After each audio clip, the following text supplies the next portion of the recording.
Okay, so according to the Bible, Abraham means father of many nations. And some of the translations, some of the Bible translations use the word all nations. And before I forgot to mention that according to these three religions, that God sent communication to Abraham. And, Abraham has a sort of unique relationship with God. But again, my point in sharing all of that is not to really talk about religion, but setting the foundation for what's coming next.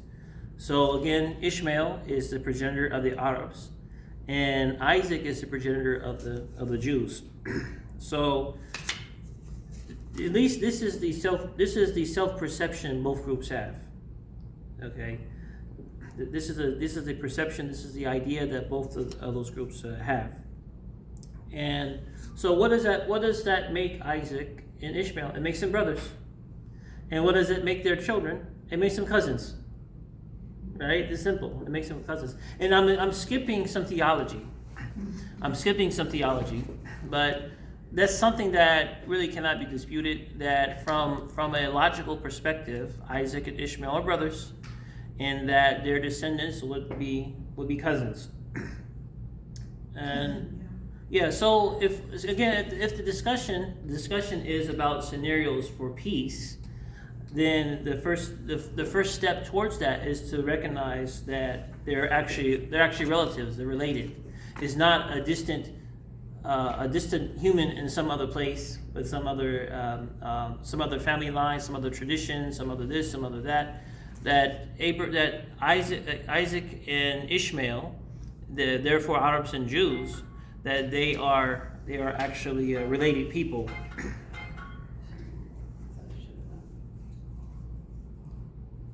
Okay, so I think this is the first thing to recognize is if we're talking about scenario for peace, because it's easier to make peace with your family than it is with someone outside of your family. That makes sense? It's supposed to. Well, let's put it like this. You have Thanksgiving dinner, all right, and you have two people who come to dinner, relatives. They come to Thanksgiving dinner, and they are having a dispute over something. Again, it should be easier. Because your grandma's going to be there. Calm things down. Your grandfather's going to be there. Your uncle's going to be there.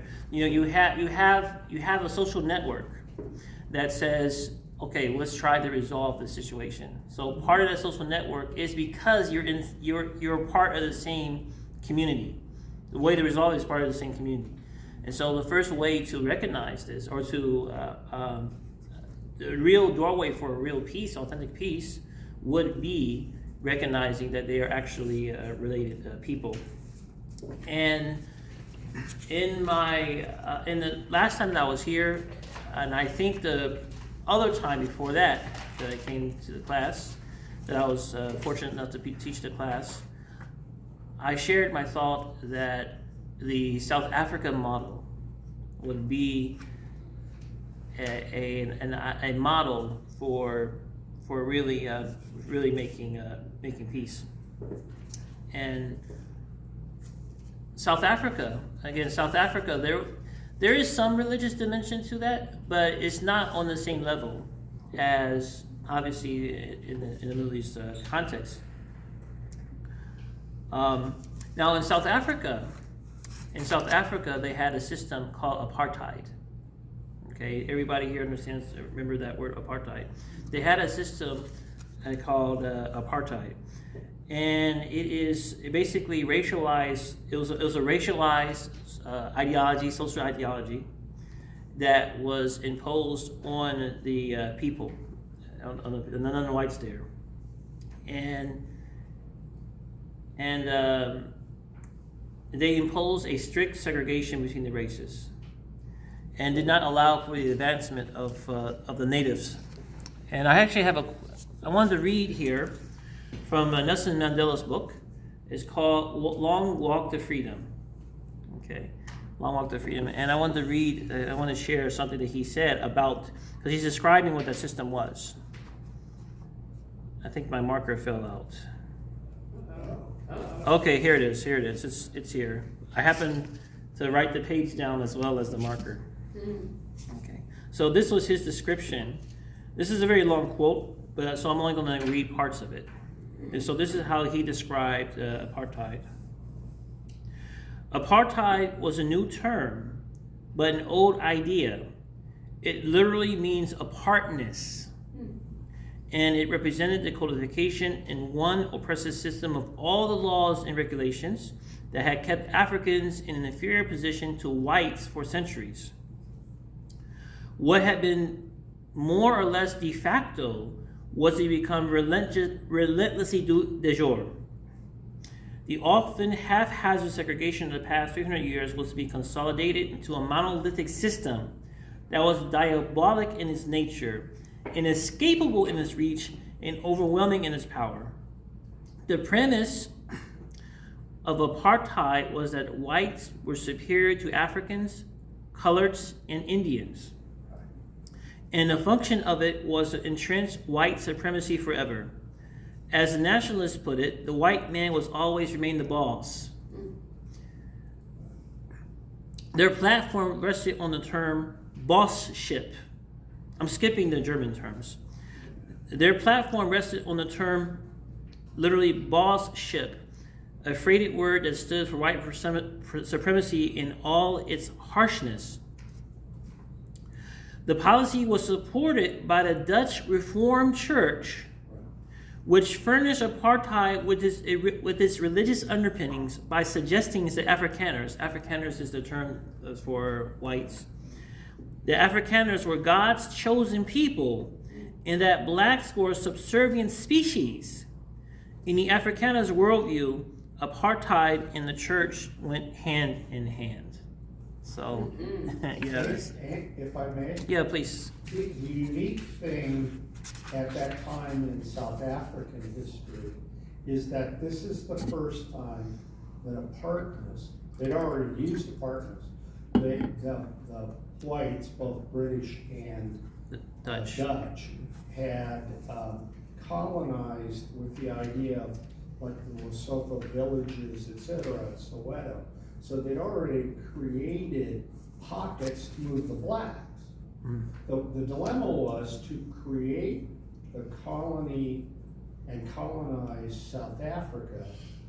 They needed Asians, South Asians, and Chinese, and they came to being a growing part of the population. So by the time you get to the late 19th century and the Dutch Reform, that's when they really start to use religion to focus on truly white supremacy as opposed to colored separation. And that really was a big change. It's why this probably is going to be a tough connection when you try to go from a South African model to this model, only because that one was more about outright racism. So, okay. I had promised that I was going to do the questions afterwards, but I wanted to just respond very quickly. In preparation for this class, I actually have some recordings on my phone, but I can't share it right now. And some of it is personal information anyway. But in preparation for this class, I actually spoke to a person who had these experiences there. And he gave us several examples that essentially that the Palestinians went through exactly, or not went through, but are currently experiencing exactly the same thing that the blacks of South Africa experienced. So, in addition to that, as I've shared previously, is that apartheid and Zionism are in essence related. In essence, they're related. The only difference is that apartheid has less of religious content, Now, they're both political ideologies, but let me stop myself because I did make a promise, and I wanted to read one more quotation from Nelson Mandela, where he's talking about practically, what did this system bring forth? Okay, and one of the things that he mentions here is some of this is economics, so I'm gonna skip that part. One of the things he does mention here, he gives, for example, the Prohibition of Mixed Marriages Act was introduced in 1949 and was followed in rapid succession by the Immorality Act, making sexual relations between whites and non-whites illegal. The Population Registration Act labeled all South Africans by race, making color the single most important arbiter of individuals. Then he goes on to the names of a particular politician. Malan introduced the Group Areas Act, which he described as, quote, the very essence of apartheid, requiring separate urban areas for each racial group. In the past, whites took land by force. Now they secured it by legislation. So in this sense, this is a very good example that this is also the plight of the Palestinians. This exact same format, this exact same action. Now, in the South Africa context, obviously, and we have to summarize the history, there was resistance, and the resistance took many forms. And actually, reading Nelson Mandela's book it'll be a good way to get an interesting introduction to all that. But what ends up happening ultimately, is that apartheid starts to become recognized globally as a system that is ultimately unjust, a system whose harms cannot be hidden. So one of the things that happened, which I didn't write down on the board, because I want to go into some other part, but one of the things that happened is, starting in 1962, is that the UN General Assembly, they passed a non-binding resolution, and that resolution is number 1761. And that resolution was actually introduced by, of all countries, Jamaica. And of all the countries, they're the ones who introduced that. This resolution basically became the foundation for future sanctions, against South Africa. And again, yes, I have to summarize the history. And of course, decades passed, and there's a lot of politics. There's a lot of things that happen in the world. There's a lot of things that are difficult to discuss in the few minutes that we have. But there becomes eventually a recognition of the handwriting on the wall. So yes, there are various forms of native or local resistance to apartheid, but there was also outside pressure. And of course, the outside pressure, of course, it takes quite a long time. And because in 1990, and I was researching this, in 1990, the president of apartheid South Africa, F.W. de Klerk, he actually releases Nelson Mandela from prison. Nelson Mandela was in prison for 27 years. And he acknowledges that the economic unsustainability, that if you have all these countries that have sanctions on you and all this bad press, is that eventually he starts to recognize that that the model that is existing in this country cannot go on forever. Yeah. So this is called handwriting on the wall. Now, so this is why I said here, recognition of realities. And by the way, handwriting on the wall is actually a quote, if I'm not mistaken, is a quotation from the Old Testament. It's a common expression that we use, but it is actually, if I remember correctly, is actually an expression from the Old Testament. Okay, so you have the recognition of the handwriting on the wall, and what happens in the South Africa context? Again, it's not an overnight thing. It's not it's not an overnight thing. Again, I hope that people will get a chance to read this book, especially the maybe last 3 or 4 chapters. Is that now what is the leadership going to do? So they enter into negotiations with who they perceive to be the leaders of the black people, the black South Africans, and they enter into these negotiations, and it leads to, this is step 2, and I'm actually even skipping some of my notes here, but it actually leads to step 2, is the dismantling of the apartheid system. And that didn't mean that they sent all the white people back to Europe on boats. That doesn't mean they threw them into the ocean. It doesn't mean any of those kinds of things. In fact, there was a great deal of religious elements among the black leadership. Okay, so they did do a negotiation. Was it perfect? No, of course not. Nothing is ever perfect, but they did have an official ending of the apartheid system.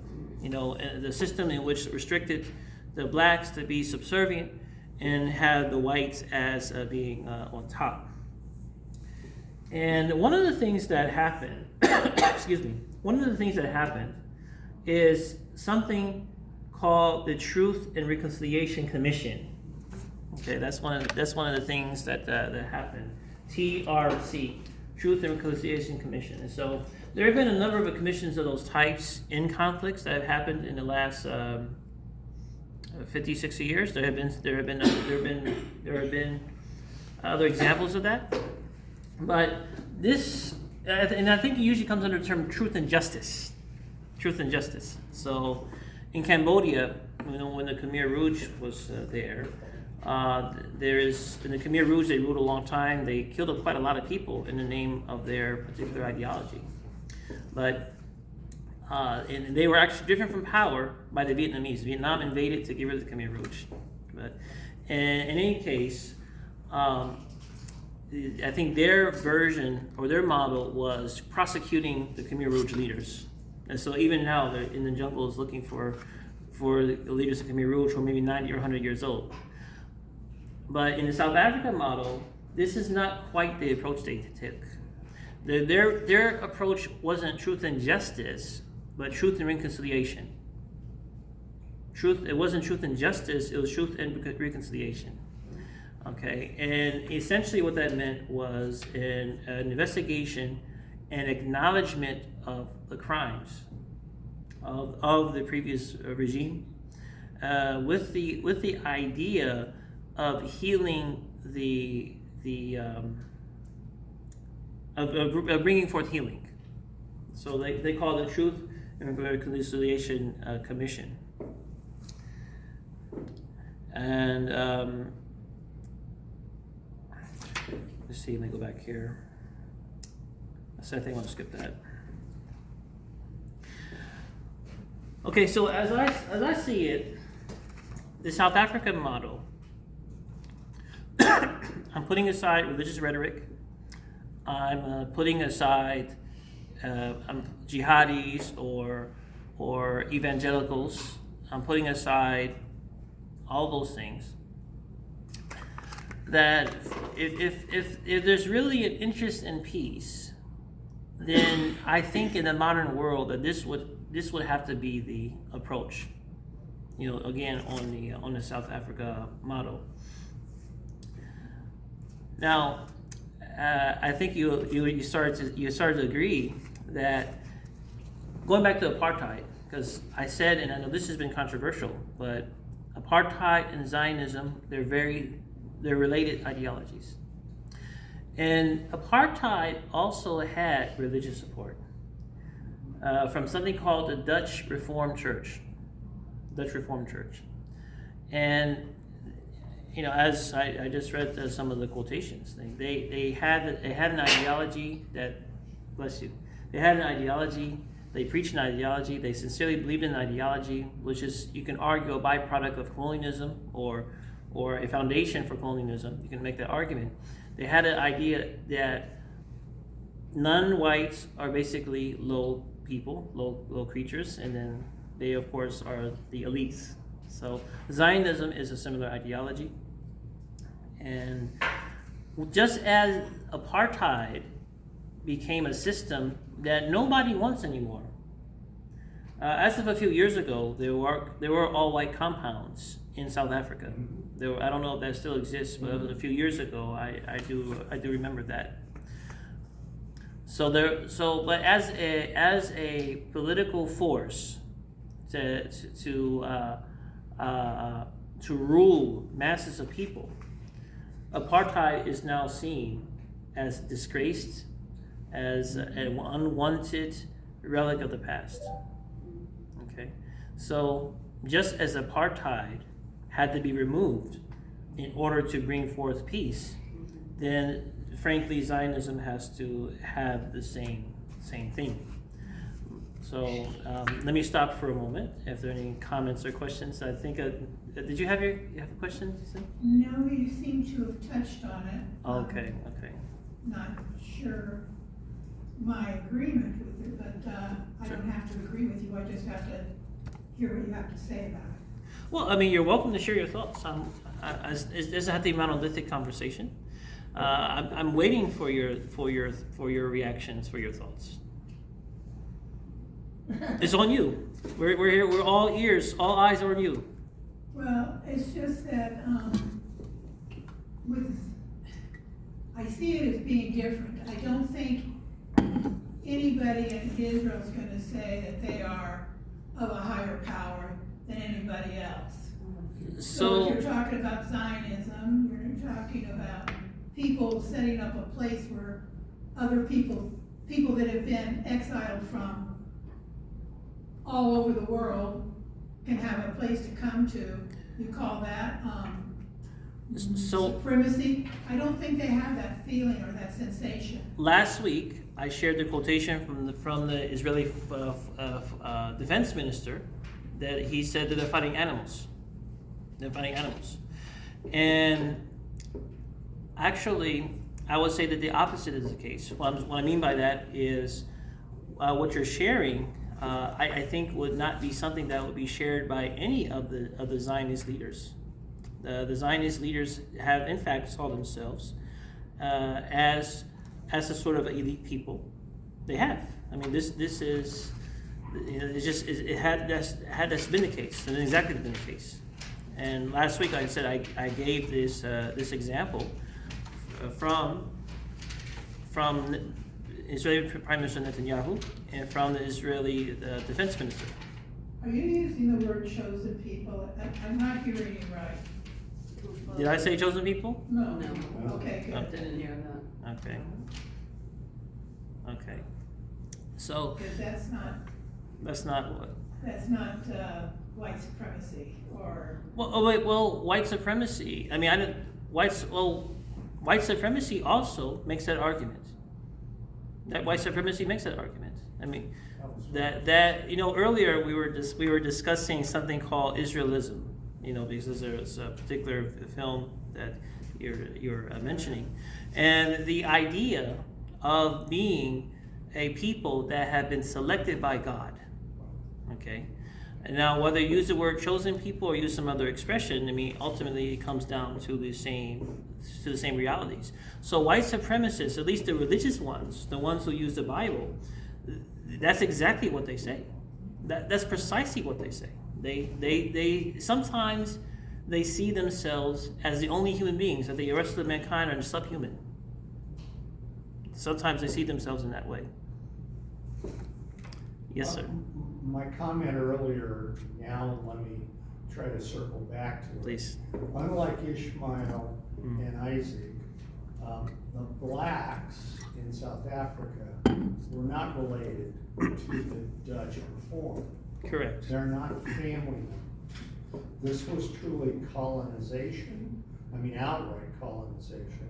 And it was a changing colonization over a 300-year history. And one would argue the beauty of the ANC, reading Mandela's book, is that they had the reality of their two neighbors who'd already no longer, they'd thrown off the ratio before Yeah.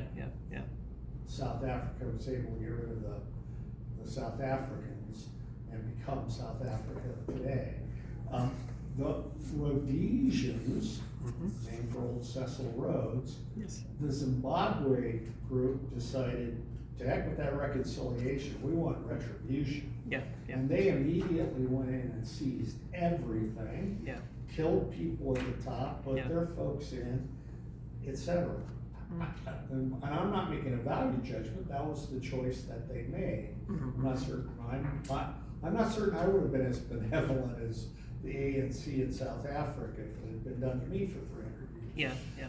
They reacted differently in Rhodesia, and there were consequences already. By the time this separation idea starts to develop between the ANC and the de Klerk government around what's the best approach.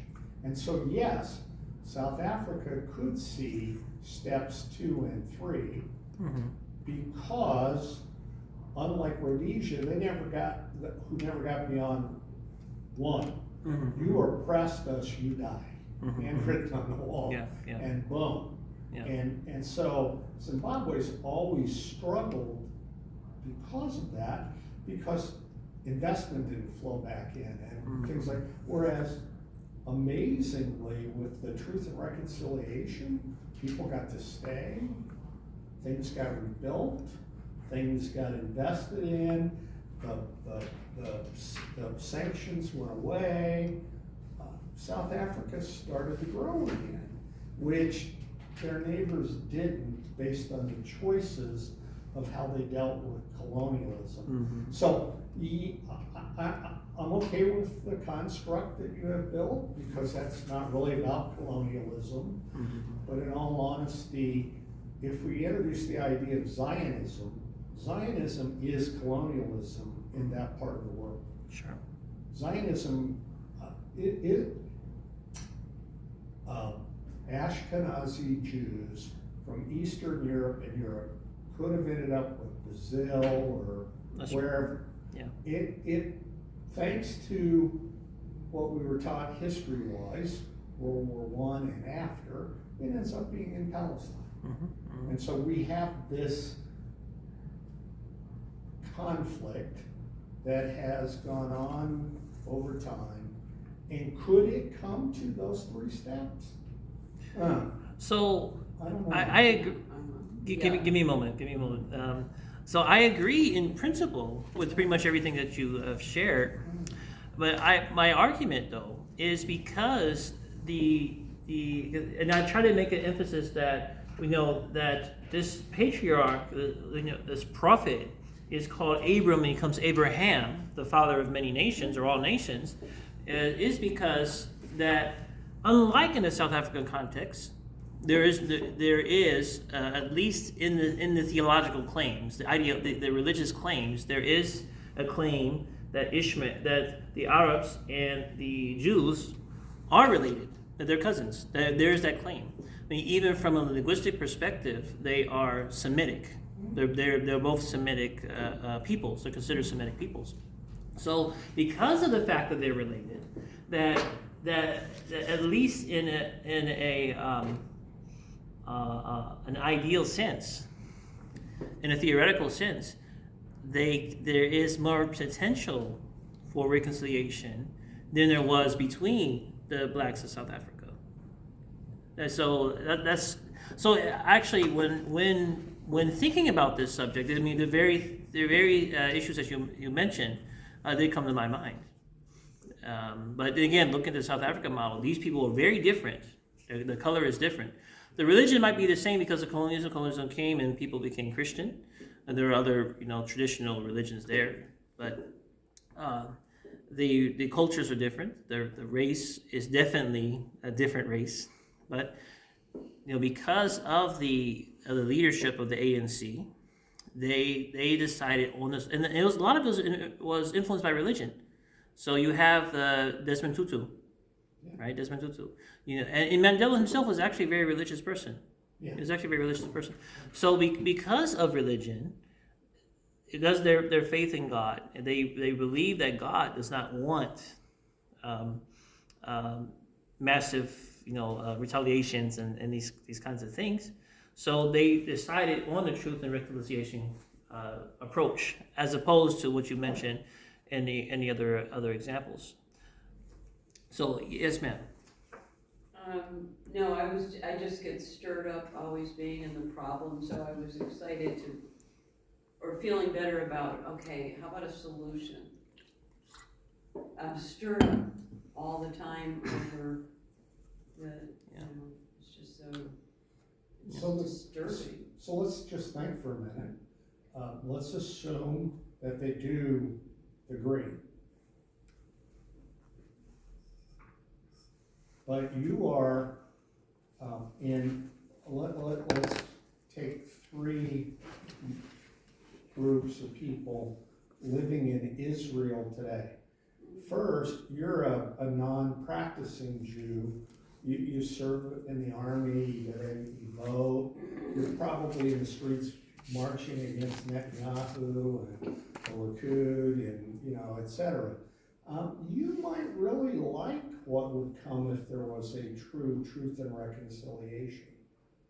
In other words, you'd be kind of like that Christian father from, was he from Nazareth, or where was he from? That was the Palestinian in the last class where he heard from the Christian, who, first they came for the Muslims, then they came for us.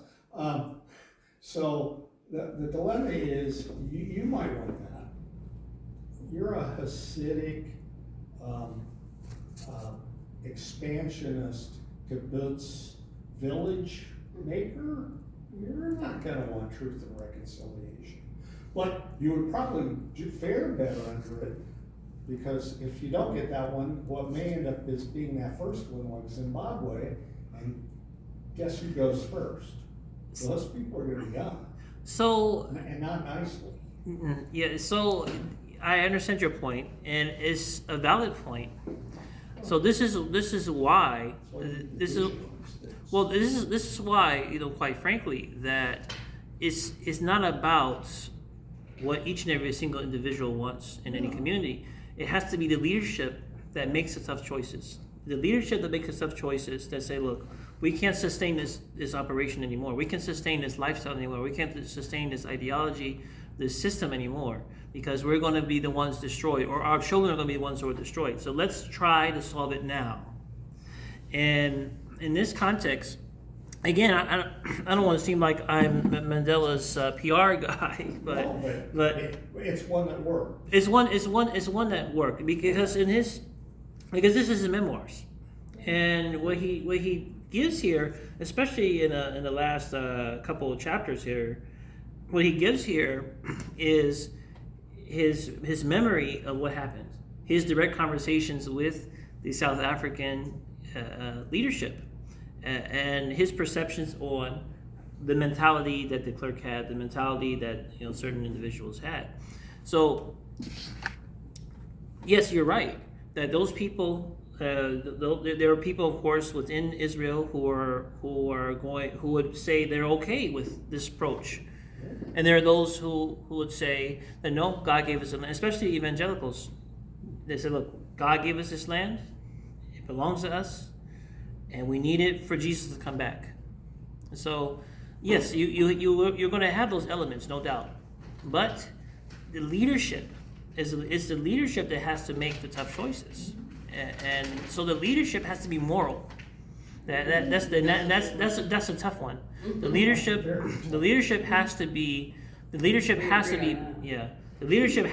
moral. They have to have some principles, good, moral, sound principles to stand upon in order to, frankly, to implement what's needed. And if you forgive the example, this may sound very patriarchal, but a parent doesn't take a democratic vote and say, okay, kids, let's go to bed at such and such time, and let's have a congressional hearing about it. No, you better get in the bed right now. You better turn that phone off. You better give me your phone. So the parents make the decision for their children, for the benefit of their children, even if the children are crying or that they're trying to circumvent what the parent is saying. So I know this is very patriarchal, but that's a human reality, I think. It's hard to see current leadership within the Israelis taking a great approach. That's a good point. That's a good point, which is why I think that this is something that it will have to. I mean, because Benjamin Netanyahu, I think, is in late 70s, early 80s. The example from the comes from the Bible. So the Bible has it that they had to wait 40 years, isn't it? Like 40 years. So the point being that the generation, that there has to be a new generation of leadership. There has to be a new generation that thinks differently, that will be able to implement the hard choices, the hard changes. And this doesn't just go for the Israeli side. This goes for all the sides. There has to be a better leadership, with firm commitment to certain morals.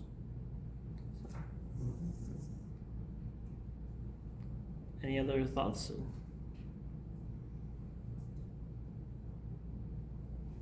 Really?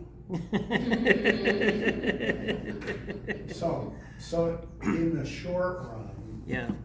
there's more of what's been in the long run before there could be serious change.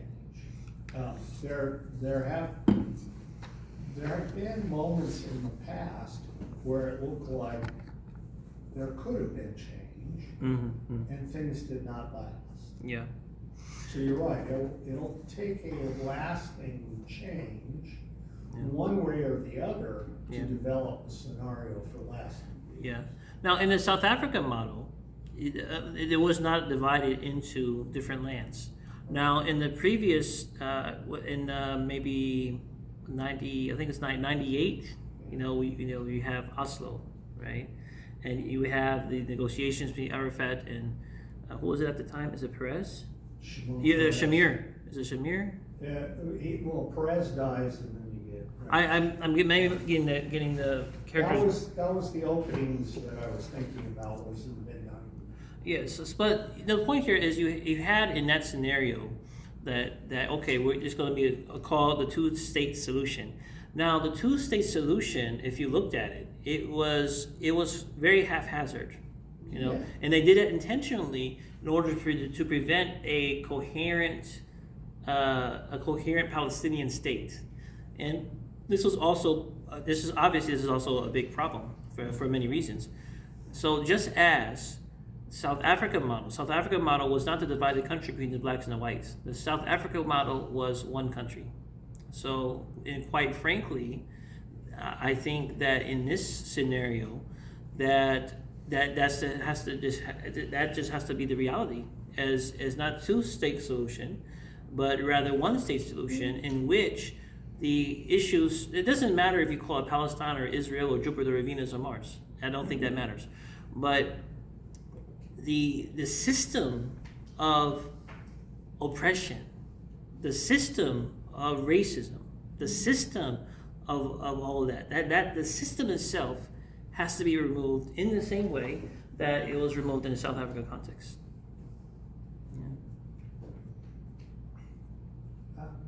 That part I'm in violent agreement with everything you just said right there. In other words, I've always personally been, if this is ever going to be lasting, it'll be a single state. The idea of separate states, and they'd almost have to be separate states, because even the Gazans don't like Hamas, and a lot of people in the West Bank don't like so the answer is you can't break it apart into little bits. That doesn't seem to be a lasting solution. The lasting solution would be a one state, but a one state means you have to allow for the practice of all those religions. So historically, that has been the case. I mean, historically, yeah. Historically, that has always been the And case. I mean, Yeah. at an equal par, Mhm. not, oh, by the way, you're subservient, you're a lower class citizen, but you get to do X and Y. Mhm. No. One man, one woman, one vote, just, one state. But I don't see that happening in my lifetime, sorry. Well, again, it may the generations. I might live another 25 years. I do think a 40-year period is probably a good horizon. Yeah. That's probably a good horizon. Because right now, unfortunately, and I'm not saying this, who watched 60 Minutes only 3 weeks ago? Yeah. And they're interviewing the school kids in Israel and the soldiers in Israel.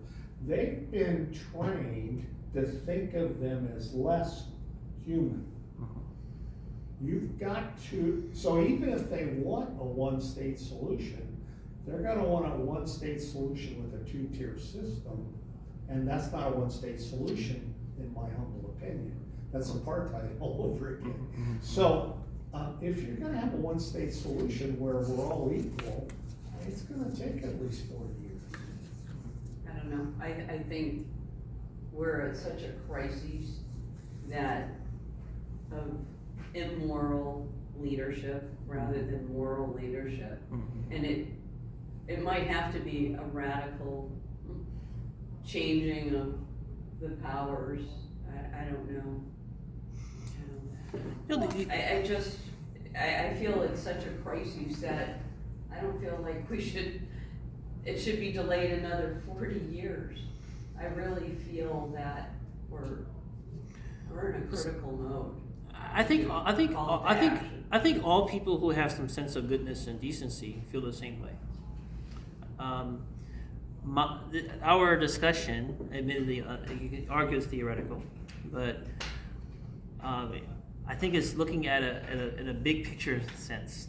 Because we have people who have been living and who have existed in power for so long, whose views and actions are entrenched. They have interests. Financial interests, political interests, resource interests. They have so many interests in keeping things the way it is.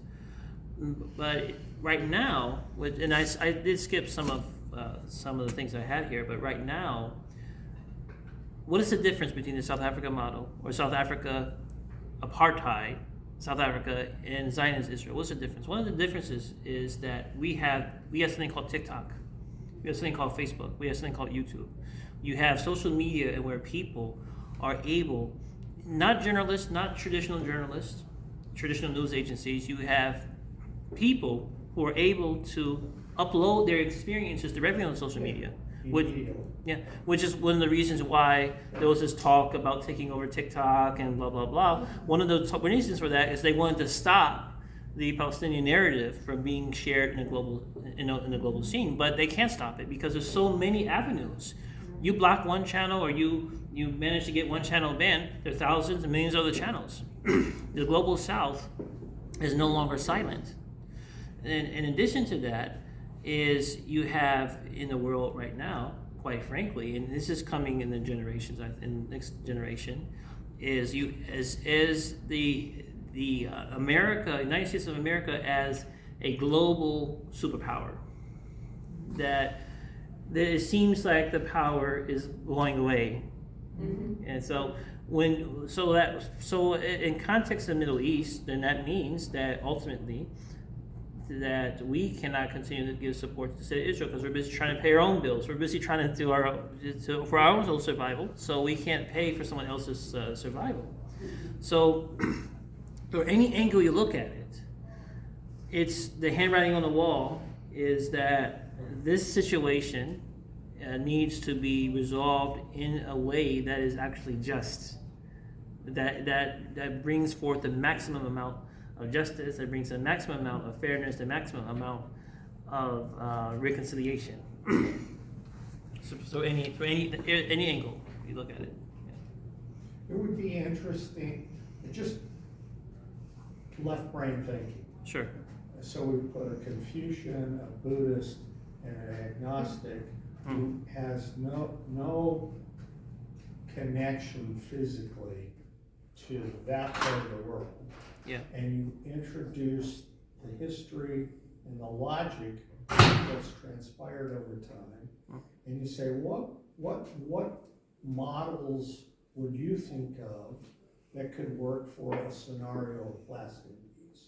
As opposed to asking the people that have been in the process for a long time with vested interests and vested practices, and see what new ideas or thoughts might come from that. Because in all honesty, that's a more growing part of the world than this part. And you're right, as those of us step away from world power,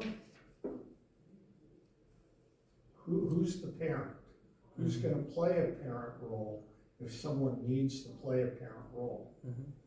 And I agree with her. There's a lot of current immoral leadership that would scare the heck out of me, anybody wanting to play a parent role. So I'm going to share a secret. A few years ago, I was invited. I'm not going to say the name of the person, but I was invited to a meeting with a presidential candidate. And I hope you believe me, because this is the truth. That presidential candidate told us, there's a room full of religious leaders, that they trusted the Iranian leadership with nuclear weapons over a Trump administration with access to the nuclear weapons. I did read something to that. Wow. No, seriously, we're just swallowing so much propaganda, but oh God, I wish I could get this right. I think we're currently trying to get Iran to get rid of, we're afraid nuclear of Iran having uranium. They actually abided by getting rid of their nuclear weapons. They abided. We, the U.S., always breaks our promises. And then the U.S. starts demanding, no, we got to go in there and blow it up ourselves to believe it. I had a tooth extracted yesterday by a young man named Amir Mossadegh. Sounds like Iranian name. He is the great-grandson of the socialist elected... Mohammed Mossadegh. Yeah, in Iran. Yeah. He grew up in Orange County. Yeah. Got his dental thing at USC and practices here in Las Vegas. Wow, it's an interesting conversation we're having. You're right, we're not good about Iran. That one I cannot blame on John Bull and the British. That's us, and it continues to be an immoral position for us. And this goes back to what was mentioned before about moral leadership. That the importance of moral leadership. Yeah. And what I was going to mention when you brought up that is that the Iranians, there's something called a fatwa. You heard this word fatwa? Yeah. This sort of religious ruling that the Iranians themselves, they made a religious ruling forbidding nuclear weapons. So their issue is nuclear energy for domestic consumption, and then there's also a pride issue. It's also a pride issue, but they themselves say it's forbidden by Islam to have nuclear weapons, and so they've actually advocated for a nuclear-free Middle East, because who in the Middle East has nuclear weapons? Israel. Right. So yeah, we're going to keep them over here in Israel. It's okay, but we're going to make sure that we destroy all of them.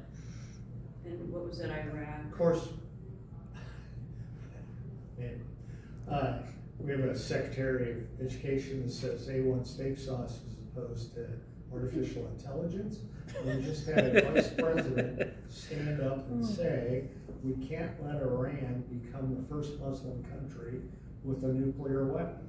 And how long has Pakistan had a nuclear weapon? And we helped them develop them. Because we didn't trust their neighbor who should have been our closer ally, India. Because India was aligned with the Soviet Union, and we were afraid of communism.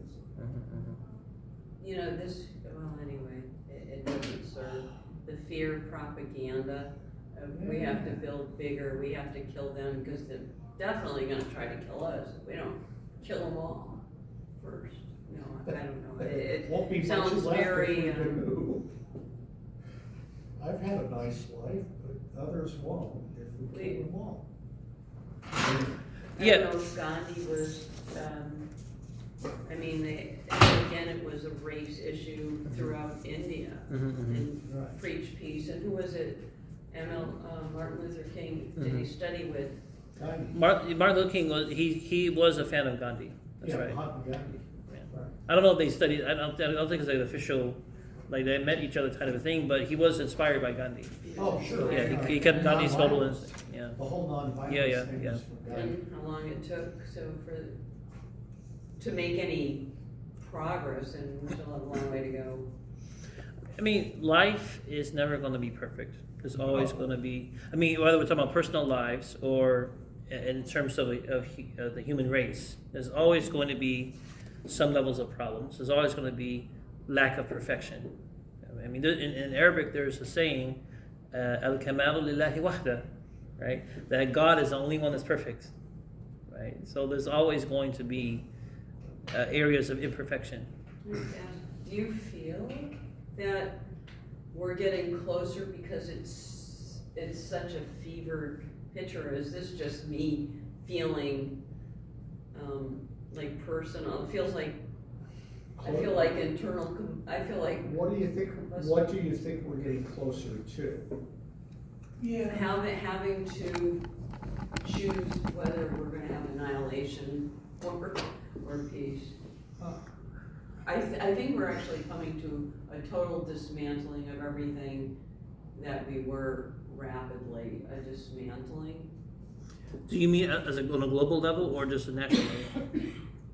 Do you mean as a nation, or do you mean as for the entire planet? I think it's going to affect globally. There's just a dismantling, but domestically, as we've talked about, our view of how we were the greatest, and I'm using were. And, I think on a certain level you're right.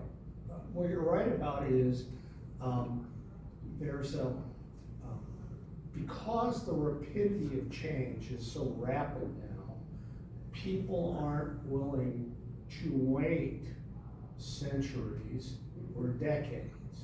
They want things to happen in the moment. There's going to be a new app loaded to my phone tonight. Why do I need to wait that long? You know, hey, we'll be in, we're going to have robotic heart replacement in a week. Why will it take so long for things to happen?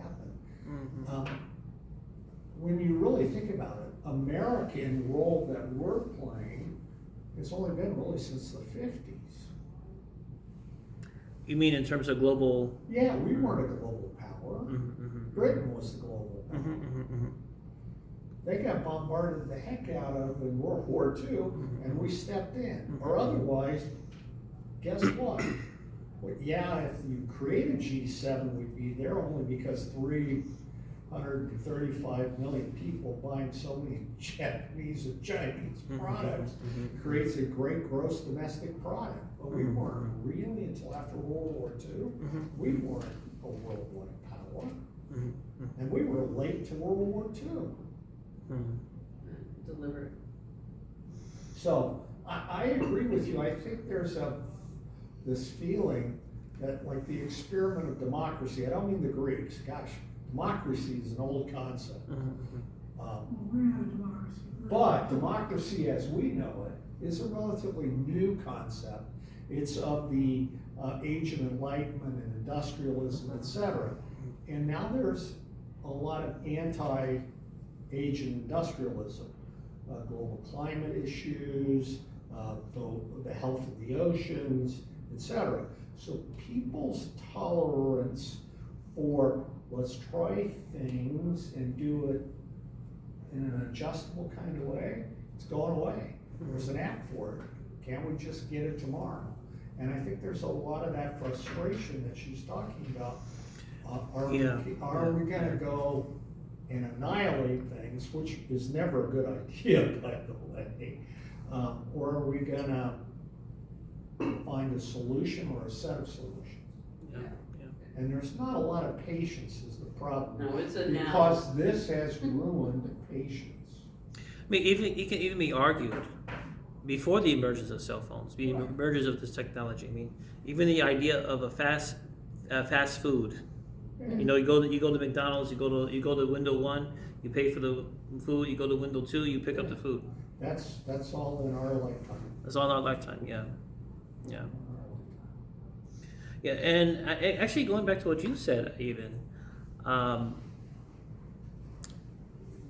there's so many connections. It's like a blanket, a tapestry. All these threads. Like a quilt. A quilt, yeah, a quilt is a better example. Yes. So the quilt has so many. It's so many connections where one thing is connecting to the other thing. So we have capitalism, we have individualism, we have. I mean, again, all these things, there are connections between, right? You know, you mentioned global warming. Yeah. Global warming. I mean, that is a result of humans, and mostly not from the global south, but from the west, right? That we are the ones who have produced the bulk of the destruction of the ozone layer. Right? Human actions, particularly in the developed world, in the powerful world, we are the ones who have done these things. So in a very short period of time. in a short period of time, yeah. When you think about to heck with the life of Earth, just the life of man on Earth. Yeah. Energy as we're consuming it now is only a couple hundred years old. Yeah. We're back to, I think, connectivity rather than divisiveness, and how to get to connectivity or being part of a tapestry of humanity is, you know, it's almost sickening where we're at. The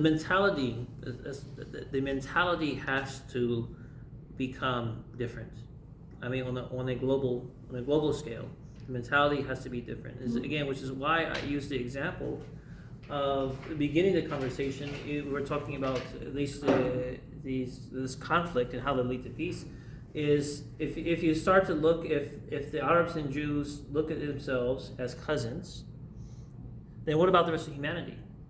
You know, from my religion is that all humanity is created by the same source, and that God made people intentionally different, you know, different colors and all that, but still the same source. Let me stop for a moment because you had your hand. Well, I was just going to say, if you look at history, every nation that came to the top is now gone.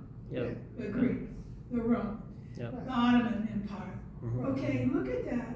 If we think that we are at the top, then you know who's next to go? Us. Mm-hmm. Yeah. So we have to start thinking differently. And also, if you want to look at the 40 years, that started when the Exodus. It took 40 years to leave that slave mentality, so that the people who were then entering the promised land would be people who were not slaves. They were people who were going to build a nation, brothers and sisters and cousins and whatnot. And they were going out there to do that. If we live with that notion, we like he brought up, Kim brought up, we don't live in a 40-year allowance. We are now in what you call the 40 hours. You have 40 hours to make up your mind, or all hell breaks loose, right? Sometimes if you're lucky, you can stretch it to 48, but you better come up with a solution by then, or people are going to be, texting you like crazy. But the idea is that you cannot be on top without being threatened.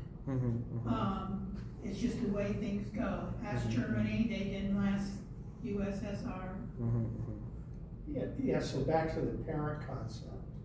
The reason why children allow that to happen is because they imminently trust their parents. They trust us when we're a parent to feed them, to clothe them, to love them, to bandage them, to care for them. So if you're gonna look for a parent model, there's gotta be a whole lot of trust. And right now, the world lacks trust.